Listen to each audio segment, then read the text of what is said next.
ভুলেও পুরনো স্যান্ডেল ফেলে দিবেন না। একটি স্যান্ডেল নিন, এর মধ্যে চার্জার বসান। এখানে চার্জারের পিনের সাইজ অনুযায়ী দাগ দিয়ে নিতে হবে। আমরা মার্কার দিয়ে দাগ দিয়ে নিচ্ছি। আপনি চাইলে কলম দিয়েও দাগ দিতে পারেন। এবার চার্জার সরিয়ে এই দুই জায়গায় ফুটো করতে হবে।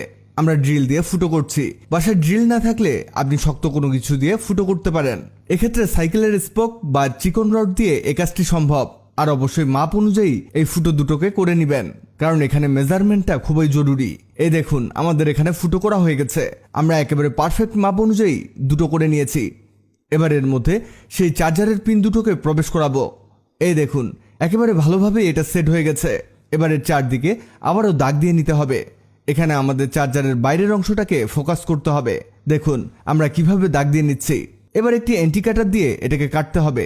এখানে আপনি চাইলে ব্লেড দিয়েও এটাকে কেটে নিতে পারেন, তবে এক্ষেত্রে একটু সাবধানতা অবলম্বন করবেন, কারণ আপনি যে স্যান্ডেলটি নেবেন সেটা শক্তও হতে পারে। এজন্য একটু চাপ প্রয়োগ করে এটাকে কাটতে হবে, মানে আমরা দাগ অনুযায়ী এটাকে কাটবো। এখানে একটু ভালোভাবে কেটে নেবেন, এদিক ওদিক হলে দেখতে খারাপ দেখাবে। হয়েছে। এবার মাঝের যে অংশটি কাটলাম সেটাকে বের করে নিতে হবে।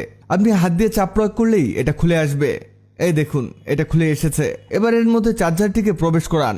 এই দেখুন, একেবারে ভালোভাবে এটা সেট হয়ে গেছে এবং পাকাপোক্তভাবে স্ট্রং হয়ে গেছে। কি তৈরি করলাম? আমরা এটা ফোন হোল্ডার তৈরি করেছি। দেখুন এটা কিভাবে কাজ করে। প্লাগের মধ্যে প্রবেশ করিয়ে ফোনটাকে স্যান্ডেলের মধ্যে ঢুকিয়ে দিব। এবার এর মধ্যে চার্জারের কেবলটিকে সেট করে দিলেই হলো। এই দেখুন কেমন চার্জ নেওয়া শুরু করেছে। অনেকের বাসায় চার্জ দেওয়ার পোর্ট অনেক উপরে থাকে। এটা বানালে না থাকবে চার্জ দেওয়ার ঝামেলা, না থাকবে কোনো টেনশন। এটা দিয়ে আপনি যে কোনো জায়গায় চার্জ দিতে পারবেন।